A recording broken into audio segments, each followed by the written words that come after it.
Good morning students. आज का जो हमारा विषय है वो है subject code CS 206 data communication, उसकी यूनिट नंबर 7, मतलब 7 in the guided media, transmission media जिसको बोलते हैं, उसके बारे में हम आज बात करेंगे। जो कंटेंट हमारा कुछ इस प्रकार से है। तो सबसे पहली बात तो है ट्रांसमिशन मीडिया होता क्या है। ट्रांसमिशन मीडिया एक ऐसा पाथ होता है, ऐसी कुछ भी फिजिकल मीडियम हो सकता है जिसके द्वारा सेंडर से रिसीवर तक डेटा पहुंचाया जाता है। यानी कि सेंडर और रिसीवर के बीच में जो कम्युनिकेशंस लिंक है उसको अपन ट्रांसमिशन मीडिया कहते हैं। सो यहाँ पर अलग अलग तरह के ट्रांसमिशन मीडिया हो सकते हैं। ठीक है, जनरली जो डेटा ट्रांसमिट होता है वो इलेक्ट्रिकल या इलेक्ट्रोमैग्नेटिक सिग्नल्स के द्वारा ही एक जगह से दूसरी जगह पहुंचता है। ट्रांसमिशन मीडिया होता है वो हमेशा फिजिकल लेयर में काम करता है। अपन जो पहले जो लेयर सिस्टम पढ़ चुके हैं उसमें फिजिकल लेयर के अंदर ट्रांसमिशन मीडिया का अपन ने जिक्र किया था, वहाँ पे उसको काम में लिया जाता है। कंप्यूटर के अंदर जो डेटा को जो सिग्नल्स है उसको डेटा के रूप में रिप्रेजेंट किया जाता है। सिग्नल्स जो होते हैं इलेक्ट्रोमैग्नेटिक सिग्नल, इलेक्ट्रोमैग्नेटिक सिग्नल्स या एनर्जी के द्वारा एक जगह से दूसरी जगह पहुंचते हैं। ठीक है ना, यहाँ पे बीच में कोई भी केबल भी हो सकती है, ब्लूटूथ हो सकता है, बाई एयर हो सकता है, NFC हो सकता है, जो भी कोई मीडियम है उसके द्वारा एक जगह से दूसरी जगह मीडियम जब डेटा पहुंचता है तो बीच वाले उसको मीडियम बोलते हैं। So according to transmission media को आप क्लासिफिकेशन करते हैं तो अपने कुछ जो प्रकार ये हैं, गाइडेड मीडिया हो सकता है, अनगाइडेड मीडिया हो सकता है। गाइडेड मीडिया मतलब किसी न किसी फिजिकल मीडियम को यूज़ किया जाएगा। अनगाइडेड मतलब बाई एयर, जिसको अपन बोलते हैं बाई एयर के द्वारा जब कम्युनिकेशन किया जाता है, वायरलेस जिसकी बात करते हैं, तो वो अनगाइडेड मीडिया है। और गाइडेड मीडिया में ट्विस्टेड पेयर केबल हो सकता है, कोएक्सियल केबल हो सकती है, और फाइबर ऑप्टिक्स केबल हो सकती है। इस क्रम में सबसे पहले अपने पास आता है twisted pair cable. Twisted pair cable होती क्या है, इसको अपन थोड़ा सा अपन आज डिटेल्स में अपन पढ़ेंगे ताकि कोई भी डाउट हो आपके बीच में तो वो अपन क्लियर कर सकें। तो ट्विस्टेड पेयर केबल में बेसिकली दो कंडक्टर होते हैं और दोनों आपस में एक दूसरे से ट्विस्ट रहते हैं। और जो कंडक्टर मैटर है यहाँ पे वो जनरली कॉपर होता है। ठीक है, और हर एक के ऊपर एक प्लास्टिक कवर होता है। ठीक है, तो एक तो होता है अपना जिसके अंदर डेटा या सिग्नल्स को भेजा जाता है, और दूसरा देता है ग्राउंड रेफरेंस के लिए। यानी कि जब आपको डेटा एक जगह से दूसरी जगह पहुंच जाएगा और दूसरी जगह पे चेक किया जाता है कि जो इन दोनों सिग्नल्स का वोल्टेज है उसका डिफरेंस क्या है। ठीक है, तो एक सिग्नल, एक तो डेटा भेजने के लिए काम में लिया जाता है और दूसरा ग्राउंड रेफरेंस के लिए काम लिया जाता है। तो रिसीवर हमेशा दोनों का डिफरेंस को यूज़ करता है, चेक करता है इसके लिए। तो जब एक सिग्नल एक जगह से दूसरी जगह तक वायर में होते हुए भेजा जाता है तो कभी कभी इंटरफेरेंस या कोई क्रॉस टॉक या नॉइस इंट्रोड्यूस हो सकती है। ठीक है, सो अगर दो सिग्नल साथ में जाएंगे तो दोनों को बराबर से वो इफेक्ट करेंगे। यानी दो सिग्नल अगर पैरेलल जा रहे हैं, अगर सपोज करो ट्विस्टेड ना होकर दोनों स्ट्रेट केबल्स होती है तो दोनों बराबर से सेम लेवल पे रहेंगे। तो सेम लेवल पे अगर नॉइस इंट्रोड्यूस होती है तो दोनों को वो प्रभावित करेगा। रिजल्टेंट क्या है, रिसीवर एंड पे वो दोनों का वोल्टेज लेवल चेक करेगा, तो जो यहाँ पे स्टार्टिंग में लेवल था वही लास्ट में लेवल रहेगा। और अगर दोनों तो इससे क्या अपने को जो एरर इंट्रोड्यूस हुई उसका मालूम अपन नहीं कर सकते। तो इसमें यहाँ पे ट्विस्टेड पेयर केबल अपन इस्तेमाल करते हैं। ट्विस्टेड पेयर में क्या है, जब केबल से एक दूसरे के ऊपर ट्विस्ट होती रहती है, घूमती हुई रहती है, तो दोनों जो अपने केबल्स हैं, एक तो ग्राउंड रेफरेंस और एक सिग्नल वाली, दोनों इक्वल रूप से प्रभावित होती है और कोई भी इसके अंदर इंट्रोड्यूस होने की संभावना कम होती है। ठीक है, सो ट्विस्टेड पेयर केबल में दो कंडक्टर्स होते हैं, बेसिकली कॉपर बेस होती है, एक उस हर एक के ऊपर प्लास्टिक इंसुलेशन होता है और एक दूसरे के ऊपर ऑलरेडी ट्विस्टेड रहती है हमेशा। तो ये provide protection against cross talk और इंटरफेरेंस। तो ये नॉइस या कोई भी अगर क्रॉस टॉक होती है उसको प्रोटेक्ट करती है उससे इंट्रोड्यूस होने से। एक वायर तो सिग्नल भेजने के लिए काम में लेता है, दूसरे वायर को ग्राउंड रेफरेंस के लिए। सो ट्विस्टिंग होने के कारण सिग्नल्स हमेशा लास्ट तक सेम रहते हैं। तो एक पर यूनिट लेंथ पर केबल्स में कितने ट्विस्ट आ रहे हैं उसके आधार पर उसकी क्वालिटी को जज किया जाता है, टेस्ट किया जाता है, ठीक है। तो ये एडवांटेज चीप है, सस्ती होती है, इजी टू वर्क होता है। एंड डिसएडवांटेज क्या है? लो डेटा रेट। डेटा रेट एक जगह से दूसरे डेटा भेजने की रेट होती है वो काफ़ी कम होती है और शॉर्ट रेंज तक ही आप इसको काम में ले सकते हैं। अब इसका जो एप्लीकेशंस है वो है टेलीफोन नेटवर्क्स में मेनली काम लिया जाता है, ठीक है। Connection with in the buildings और लैन में इसका ट्विस्टेड पेयर केबल का इस्तेमाल किया जाता है। अब ट्विस्टेड पेयर केबल भी दो प्रकार की होती है, अनशील्डेड ट्विस्टेड पेयर और शील्डेड ट्विस्टेड पेयर, यूटीपी और अनटीपी। तो जो यूटीपी होती है अनशील्डेड ट्विस्टेड पेयर में एक दूसरे के ऊपर ट्विस्ट होता रहता है, केबल दोनों ट्विस्ट हो रही है और दोनों उसको उसके ऊपर अपना प्लास्टिक कवर रहता है, ठीक है। इंस्टॉल करना आसान रहता है, जैसे यहाँ पे ये कवर है और इसके अंदर केबल्स है।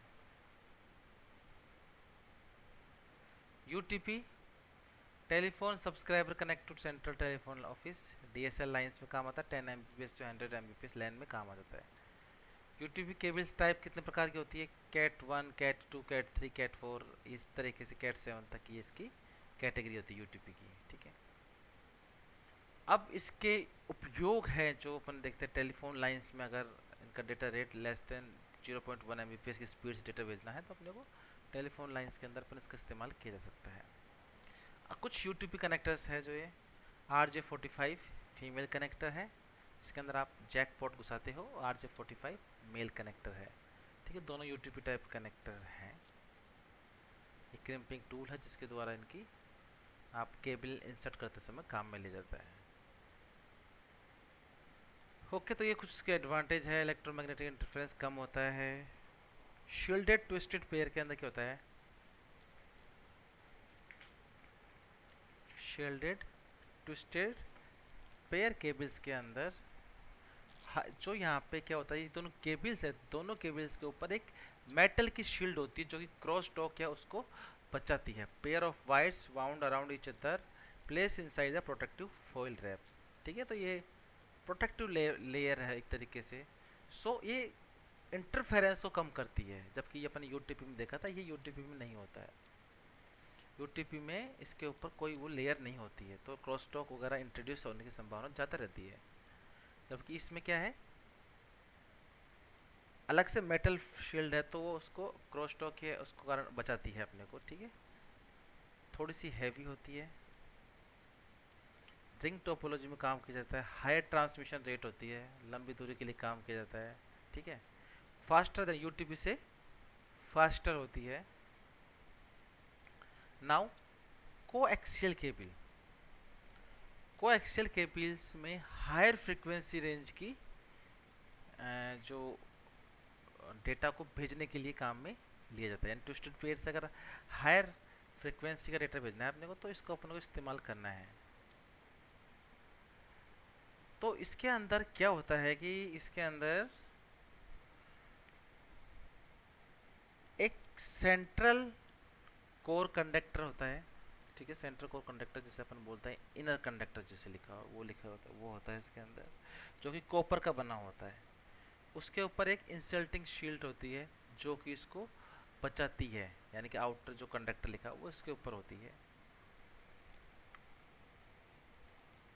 और उसके ऊपर भी एक मेटल फॉइल होती है। मेटल फॉइल का अपन यूज़ देख चुके हैं, जो कि क्रॉस टॉक और इंटरफेरेंस दोनों कम करती है।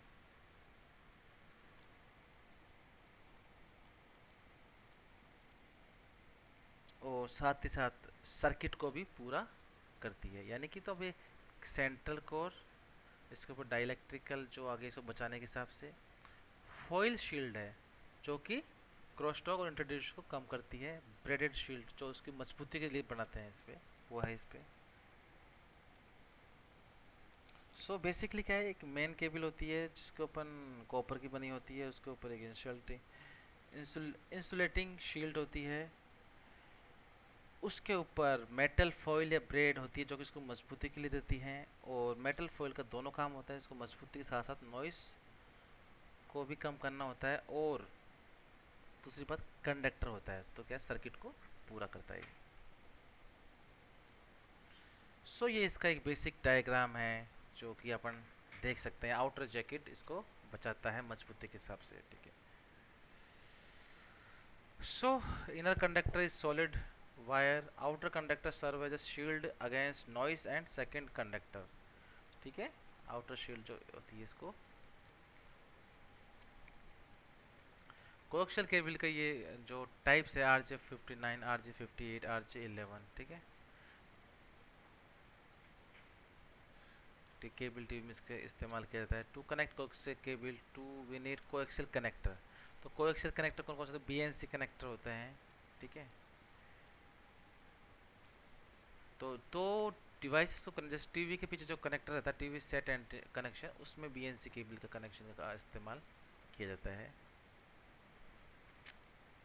मोस्ट वर्सेटाइल मीडियम है, टेलीविजन डिस्ट्रीब्यूशन में काम लिया जाता है। लंबी दूरी तक टीवी ट्रांसमिशन करना है तो अपने को इसका इस्तेमाल किया जाता है।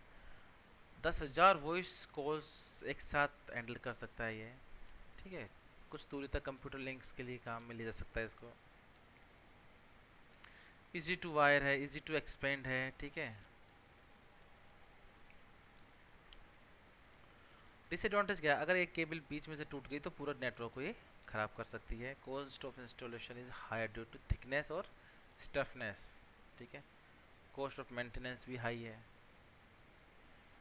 इसके बाद नेक्स्ट है जो फाइबर ऑप्टिक केबल्स है, जो कि बिल्कुल लेटेस्ट जो इन्वेंशन है उनमें है, और जिसके अंदर डेटा ट्रांसमिशन की गति काफ़ी अधिक होती है, बहुत अधिक होती है, सबसे अधिक होती है। Fibre optical cable is made of glass और plastic and transmit signals in the form of light, यानी इसके अंदर जो लाइट जो सिग्नल्स है वो लाइट की फॉर्म में एक जगह से दूसरी जगह भेजा जाता है। लाइट की क्या प्रॉपर्टीज होती है, लाइट हमेशा स्ट्रेट लाइन में ट्रेवल करती है। अगर लाइट एक सब्सटेंस से दूसरे सब्सटेंस में जाती है, सो कितने एंगल पे इसका इंसिडेंस हुआ है, कितने एंगल पे दूसरे मीडियम पे गिरी है, उसका बहुत फर्क पड़ता है। उसी के अकॉर्डिंग ये डायरेक्शन चेंज करता है। उसमें ये फर्क पड़ता है, डेंस मीडियम से लेस डेंस में जा रहा है, मोर डेंस में जा रहा है, ओके। एंगल ऑफ इंसिडेंस होता है angle of the ray makes the line perpendicular to the interference between the two substances। अगर मान लो कोई भी ज़्यादा डेंस, इसमें जो क्रिटिकल एंगल के, अगर फाइबर ऑप्टिकल्स केबल के अंदर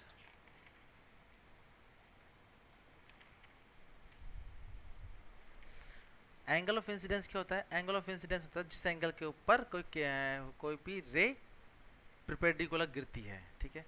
तो अगर वो क्रिटिकल एंगल से कम है तो रे रिफ्रैक्ट होती है, रिफ्रैक्ट, यहाँ पे वो अगर मान लो इस पे है तो ये रिफ्रैक्ट होगी। अगर क्रिटिकल एंगल के बराबर है तो सरफेस के अलोंग जाएगी, जैसे यहाँ पे अगर क्रिटिकल एंगल के बराबर है इंसिडेंस एंगल तो सरफेस के अलोंग जाएगी। अगर क्रिटिकल एंगल से ज़्यादा है तो वापस वो यू टर्न पे रिफ्लेक्ट हो जाएगी, वापस जिस मीडियम से आई उसी मीडियम में वापस चली जाएगी, ठीक है। Reflection to guide the light through the channels, okay। तो core of glass is plastic surrounded by the cladding। so जो अपना फाइबर ऑप्टिक्स केबल है उसका ग्लास है वो क्लेडिंग के द्वारा ढका हुआ होता है। Cladding less dense of plastic, ठीक है। ऑप्टिकल फाइबर की जो शेप होती है वो सिलेंड्रिकल शेप होती है, और इसके अंदर 3 सेक्शंस होते हैं, core, cladding and outer jacket. ये रहा आपका आउटर जैकेट, ये रहा।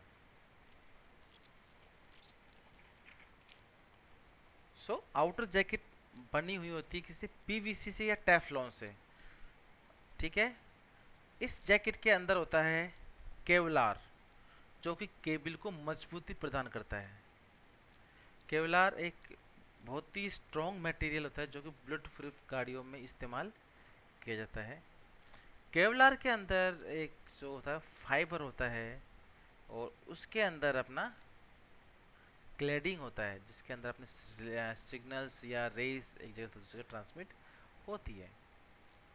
ये कनेक्टर्स है जो उसमें इस्तेमाल किया जाता है फाइबर ऑप्टिक्स केबल्स में। RJ45 जैसा ही है, और ये स्ट्रेट टिप कनेक्टर है, सब्सक्राइबर चैनल कनेक्टर्स हैं, ठीक है। टेलीकम्युनिकेशन में इस्तेमाल किया जाता है, लैन में किया जाता है, केबल टीवी, CCTV और मेडिकल एजुकेशन में इसका इस्तेमाल किया जाता है। Greater capacity data rate 100 Mbps तक, 100 Gbps तक की डाटा स्पीड होती है। साइज़ छोटी होती है। लोअर अटेन्यूएशन होता है, इलेक्ट्रोमैग्नेटिक आइसोलेशन होता है, ठीक है। कोरोसिव मटेरियल का कैरिंग ज़्यादा रेजिस्टेंस है, ठीक है। ऑप्टिकल फाइबर का इंस्टॉलेशन थोड़ा सा एक्सपर्टाइज चाहिए इसके लिए, बिना एक्सपर्टाइज के आप इसको इंस्टॉल नहीं कर सकते, थोड़ी सी महंगी होती है। एंड कुछ यह है। अब बात करेंगे अनगाइडेड मीडिया का, जो अपन नेक्स्ट क्लास में अपन इसको डिस्कस करेंगे, अनगाइडेड मीडिया क्या होता है। Thank you very much.